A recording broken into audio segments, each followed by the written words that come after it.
ಲೋಕಸಭಾ ಚುನಾವಣೆಗೆ ಈಗ ಮೊದಲ ಹಂತದ ಪಟ್ಟಿಯನ್ನು ಕಾಂಗ್ರೆಸ್ ಬಿಡುಗಡೆ ಮಾಡಿದೆ. ಎರಡನೇ ಹಂತದ ಪಟ್ಟಿಗೆ ಈಗಾಗಲೇ ಭರ್ಜರಿ ತಯಾರಿ ಕೂಡ ನಡೀತಾ ಇರುವಂಥದ್ದು.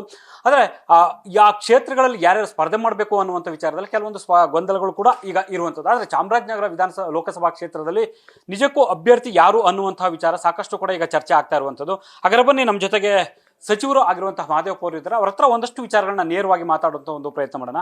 ಸರ್, ಒಂದು ನೇರವಾದ ಒಂದು ಪ್ರಶ್ನೆ, ಚಾಮರಾಜನಗರ ಲೋಕಸಭಾ ಕ್ಷೇತ್ರಕ್ಕೆ ಅಭ್ಯರ್ಥಿ ಯಾರು?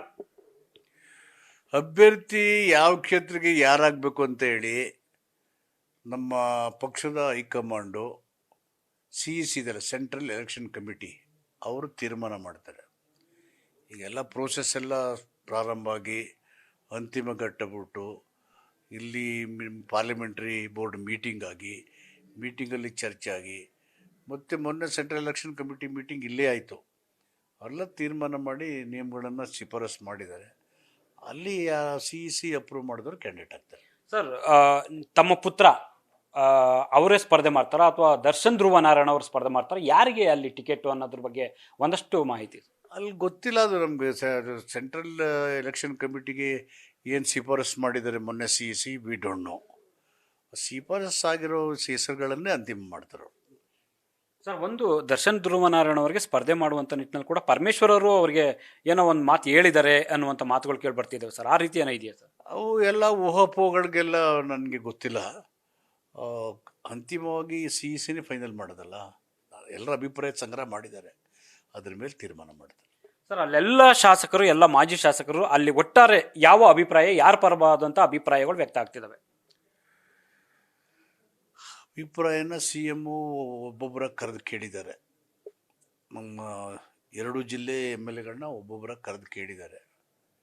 ಸೊ ನಮ್ಮನ್ನು ಕೂಡ ಪ್ರತ್ಯೇಕವಾಗಿ ಮಿನಿಸ್ಟ್ರುಗಳನ್ನು ಕರೆದು ಕೇಳಿದ್ದಾರೆ. ನಮ್ಮ ಅಭಿಪ್ರಾಯನ ಅಲ್ಲಿ ಹೇಳಿದ್ದೀವಿ. MLAಗಳು ವೈಯಕ್ತಿಕವಾಗಿ ಏನು ಅಭಿಪ್ರಾಯ ಹೇಳಿದ್ದಾರೆ ಅನ್ನೋದು ನಮ್ಮ ಚೀಫ್ ಮಿನಿಸ್ಟರ್ ಗೊತ್ತು ಮತ್ತು ನಮ್ಮ ಅಧ್ಯಕ್ಷರು ಗೊತ್ತು. ಅದು ನಮ್ಮ ಗಮನಕ್ಕಿಲ್ಲ. ಅವ್ರು ಏನು ಹೇಳಿದರೆ ಕ್ರೋಢೀಕರಿಸಿ ಎಲ್ಲನೂ ಅಸೆಸ್ ಮಾಡಿ they will recommend and CEC will take decision. ತಮ್ಮ ಪುತ್ರ ಸುನಿಲ್ ಬೋಸ್ ಅವರಿಗೆ ಟಿಕೆಟ್ ಸಿಗುತ್ತೆ ಅನ್ನುವಂಥ ಬಲವಾದ ವಿಶ್ವಾಸ, ನಿರೀಕ್ಷೆ ನಿಮಗಿದೆಯಾ? ಕಾಂಗ್ರೆಸ್ನಲ್ಲಿ ನಿರಂತರವಾಗಿ ಅವನು ನಿಷ್ಠೆಯಿಂದ ಕೆಲಸ ಮಾಡ್ತಾ ಇದ್ದಾನೆ. ಕಳೆದ 3 ಸಾರಿ ಅವಕಾಶದಿಂದ ವಂಚಿತ ಆಗಿದ್ದಾನೆ. ಅದನ್ನೆಲ್ಲ ಹೇಳಿದ್ದಾರೆ ಕಾರ್ಯಕರ್ತರು, ಕೆಲವರು ಎಲ್ಲ ಪ್ರಸ್ತಾಪ ಮಾಡಿದ್ದಾರೆ. ಮುಖ್ಯಮಂತ್ರಿಗಳು ಗೊತ್ತು, ಪಕ್ಷಕ್ಕೂ ಗೊತ್ತಿದೆ. ಸೊ ಅದೆಲ್ಲವನ್ನು ನೋಡಿ ಅಲ್ಲಿ ಪರಿಸ್ಥಿತಿ ಸನ್ನಿವೇಶಗಳನ್ನ ನೋಡಿ ತೀರ್ಮಾನ ಮಾಡ್ತಾರೆ. ಯಾಕೆ ಸರ್ ಮತ್ತೆ ದಿಢೀರ್ನ? ಯಾಕಂದ್ರೆ ನೀವು ನಾನು ಟಿಕೆಟ್ ಆಕಾಂಕ್ಷಿ ಅಲ್ಲ ಅನ್ನುವಂಥ ಮಾತನ್ನ ಪದೇ ಪದೇ ಹೇಳಿದ್ರು ಕೂಡ ಯಾಕೆ ಮಹದೇವಪ್ಪ ಅವರ ವಿಚಾರವೇ ಮುಂಚೂಣಿಗೆ ಬರ್ತಿದೆ, ಅಲ್ಲಿ ಅವರೇ ಅಭ್ಯರ್ಥಿ ಅನ್ನೋ ರೀತಿಯಲ್ಲಿ ಚರ್ಚೆಗಳು ಶುರು ಆಗ್ತಿರ್ತವೆ, ಯಾಕೆ ಅಂತ? ಸಹಜವಾಗಿ 40 ವರ್ಷ ಆಯಿತು ರಾಜಕೀಯಕ್ಕೆ ಬಂದು. ಜನಸಂಪರ್ಕ ವ್ಯಾಪಕವಾಗಿದೆ ನನಗೆ, ನಮ್ಮ ಮುಖ್ಯಮಂತ್ರಿಗಳಿಗೆ. ಹಾಗಾಗಿ ನನ್ನ ಮೇಲೆ ಪ್ರೀತಿ ಒಲವನ್ನು ಹೆಚ್ಚು ಜನ ಇಟ್ಕೊಂಡಿದ್ದಾರೆ. ಆ ಒಂದು ಪ್ರೀತಿಯಿಂದ ಹೇಳಿರ್ತಾರೆ. ಸೊ ಇಲ್ಲಿ ರಾಜ್ಯದಲ್ಲಿ 40 ವರ್ಷ ಅಧಿಕಾರ ಮಾಡಿ ಈ ಸನ್ನಿವೇಶದಲ್ಲಿ ಹೋಗೋದು ಸೂಕ್ತ ಅಲ್ಲ ಅಂತೇಳಿ ನನ್ನ ಅಭಿಪ್ರಾಯ ಹೇಳಿದ್ದೀನಿ. ಸರ್, ಇನ್ನೊಂದು ಎಲ್ಲ ಒಂದು ಕಡೆ ಮಹದೇವಪ್ಪ ಅವರ ವಿರುದ್ಧ ಒಂದಷ್ಟು ಷಡ್ಯಂತ್ರ ನಡೀತಿದ್ದಾವೆ ಅನ್ನುವಂಥ ಮಾತುಗಳು ಕೂಡ ಅಲ್ಲಿ ಒಂದಷ್ಟು ಮಾತುಗಳು ಕೇಳಿಬರ್ತವೆ. ಯಾಕಂದರೆ ಇವರು ಸಚಿವರಾಗಿದ್ದಾರೆ, ಈಗ ಲೋಕಸಭೆಗೆ ಕಳಿಸ್ಬಿಡ್ಬೇಕು, ಹಾಗಾಗಿ ಈ ಒಂದು ಲೆಕ್ಕಾಚಾರದಲ್ಲಿ ಪಕ್ಷದೊಳಗಡೆ ಕೆಲವರು ಪಿತೂರಿ ಅನ್ನುವಂಥದ್ದು, ಅದನ್ನು ಒಪ್ಕೊಳ್ತೀರಾ? ಆಗ್ತಿದೆಯಾ ಸರ್? ನನಗೆ ಗೊತ್ತಿರಂಗೆ ಆ ಥರ ಪಿತೂರಿ ಏನೂ ನಡೆದಂಗೆ ಕಾಣೋದಿಲ್ಲ. ಆ ಥರ ನಡೆದಿದ್ರೆ 40 ವರ್ಷ ನಾನು ರಾಜಕೀಯದಲ್ಲಿ ಹೆಂಗಿರ್ತಿದ್ದೆ. ಕೆಲವರು ವಿಷಯಗಳಲ್ಲಿ ಭಿನ್ನಾಭಿಪ್ರಾಯ, ಭೇದಾಭಿಪ್ರಾಯದ್ದು ವಿಷಯ ಆಧಾರಿತದ್ದು, ಆ ಸನ್ನಿವೇಶಕ್ಕೆ ಸಂಬಂಧಪಟ್ಟಿದ್ದು ಎಲ್ಲ ರಾಜಕೀಯ ಪಕ್ಷಗಳಿಗೆ ಇದ್ದೇ ಇರುತ್ತೆ. ಆದರೆ ನಾನು ಹೀಗೆ ಮಾಡ್ಬಿಡ್ಬೇಕು, ಹಾಗೆ ಮಾಡಬೇಕು ಅಂತ ಪಿತೂರಿ ಇದೆ ಅಂತ ನನಗೇನು ಅನಿಸೋದಿಲ್ಲ. ಸೊ CM ಸಿದ್ದರಾಮಯ್ಯ ಮತ್ತು ಮಹದೇವಪ್ಪ ಅವರು ಇಬ್ಬರ ಬಾಂಡಿಂಗು ಅಷ್ಟು ಮೊದಲಿಂದನೂ ಗಟ್ಟಿಯಾಗಿರುವಂಥದ್ದು. ಆದರೆ ಎಲ್ಲ ಒಂದು ಕಡೆ ಇತ್ತೀಚೆಗೆ ಒಂದಷ್ಟು ಕಾರಣಗಳಾಗಿ ದೂರ ಇದ್ದಾರೆ ಅನ್ನುವಂಥದ್ದು ಮಾತುಗಳು ಕೂಡ ಕೇಳಿಬರ್ತೀವಿ. ಅದು ನಿಜನಾ ಸರ್? ಅದು ನಿನ್ನೆ ತಾನೇ ಇಡೀ ದಿನ ಸಭೆ ಮಾಡಿಬಿಟ್ಟು ಇಬ್ಬರು ಜೊತೆಗೆ ಬಂದ್ವಲ್ಲ, ಜೊತೆಗೆ ಊಟ ಮಾಡ್ಕೊಂಡು ತಿಂಡಿ ತಿನ್ಕೊಂಡು. ನಾವು ಯಾಕೆ ಆ ಥರ ಆಗ್ತೀವಿ? ಆಗಕ್ಕೆ ಸಾಧ್ಯನೇ ಇಲ್ಲ. ನಾನು ಸಿದ್ದರಾಮಯ್ಯರು ಬೇರೆ ಬೇರೆ ಆಗೋದಕ್ಕೆ 40 ವರ್ಷ ಬಂದ್ಬಿಟ್ಟು ಈ ಪೊಲಿಟಿಕಲ್ ಈವ್ನಿಂಗ್ ಎಂಟ್ರ್ ಆಗೋ ಸಂಬಂಧದಲ್ಲಿ ಯಾಕೆ ದೂರ ಆಗೋಣ? ಏನು ರೀಸನ್ ಏನಿದೆ? There is no reason what's over. ಯಾಕೋ ಇತ್ತೀಚೆಗೆ ಮಹದೇವಪ್ಪ ಅವ್ರ ಬೆನ್ನಿಗೆ CM ಅಷ್ಟಾಗಿ ನಿಲ್ತಿಲ್ಲ ಅನ್ನೋ ರೀತಿಯಲ್ಲೂ ಒಂದಷ್ಟು ಚರ್ಚೆಗಳು, ಯಾಕಂದ್ರೆ ಹತ್ತಿರದಿಂದ ನೋಡಿರುವಂಥದ್ದು ಮೈಸೂರು ಭಾಗದ ಒಂದಷ್ಟು ಒಡನಾಡಿಗಳು ಹೇಳ್ತಾ ಇರುವಂಥದ್ದು. ಆ ಥರದ ಯಾವ ಸನ್ನಿವೇಶನೂ ಉದ್ಭವ ಆಗೋದೇ ಇಲ್ಲ ನಮ್ಮಿಬ್ಬರ ನಡುವೆ. ಸೊ ಯಾರೂ ಕೂಡ ಅದನ್ನ ಸೃಷ್ಟಿ ಮಾಡೋಕ್ಕೂ ಸಾಧ್ಯ ಇಲ್ಲ ಅಂತ ಹೇಳ್ತಿದ್ದಾರೆ. ಈ ಕೆಲವರು ಮಾಡ್ಬೋದು ಸೃಷ್ಟಿನ, ಅದು ಸೃಷ್ಟಿ ಅಷ್ಟೇ, ಸತ್ಯಾಂಶ ಇರೋದಿಲ್ಲ, ನಿಜ ಇರಲ್ಲ. ಸರ್ ಅಂದ್ರೆ ನಿಮ್ಮ ಮತ್ತೆ ಸಿದ್ದರಾಮಯ್ಯ ಅವರ ನಡುವೆ ಯಾವುದೇ ರೀತಿ ಭಿನ್ನಾಭಿಪ್ರಾಯ ಗೊಂದಲಗಳು ಇಲ್ಲ ಅಂತ ಸ್ಪಷ್ಟವಾಗಿ ಹೇಳ್ತಿದ್ದಾರೆ. ಭಿನ್ನಾಭಿಪ್ರಾಯ ಗೊಂದಲ ಬರೋ ಕಾರಣಗಳೇನಿದ್ದಾವೆ? ನಮ್ಮದು ಸಿದ್ಧಾಂತ ಒಂದೇ ಇದೆ, ಐಡಿಯಾಲಜಿ ಪ್ರಿನ್ಸಿಪಲ್ಸ್ ಪೊಲಿಟಿಕಲಿ ಒಂದೇ, ಮತ್ತು ನಮ್ಮದು ವೇವ್ ಲೆಂತ್ ಒಂದೇ. ನಾವಿರೋದು ರಾಜ್ಯದ ಅಭಿವೃದ್ಧಿಗೆ, ಜನರ ಹಿತ ಕಾಪಾಡೋಕ್ಕೆ, ಸಾಮಾಜಿಕ ನ್ಯಾಯ, ಸಂವಿಧಾನದ ಪರವಾಗಿ ಧ್ವನಿ ಮಾಡ್ತೀವಿ, ಅದರ ಪರವಾಗಿ ಕೆಲಸ ಮಾಡ್ತೀವಿ. ನಂದು ಸಿದ್ದರಾಮಯ್ಯ ಮುಖ್ಯಮಂತ್ರಿಗಳದು ಇಬ್ಬರದು ಒಂದೇ ನಿಲುವಾಗೋದ್ರಿಂದ ಭಿನ್ನಾಭಿಪ್ರಾಯದ ಪ್ರಶ್ನೆ ಬರೋದೇ ಇಲ್ಲ. ಎಷ್ಟು ಕ್ಷೇತ್ರಗಳು ಗೆಲ್ತೀರಾ ಸರ್ ಈ ಬಾರಿ ಕರ್ನಾಟಕದಲ್ಲಿ? ನಾವು ಈ ಸಾರಿ 20 ಸ್ಥಾನಗಳನ್ನು ಗೆಲ್ತೀವಿ ಅಂತ ಭರವಸೆ ಇದೆ. ಈಗ ಮೈಸೂರು, ಚಾಮರಾಜನಗರ ಅಲ್ಲಿ 2 ಕ್ಷೇತ್ರಗಳ ವಿಚಾರವಾಗಿ ಹೇಗಿದೆ ಸರ್ ಅಲ್ಲಿ?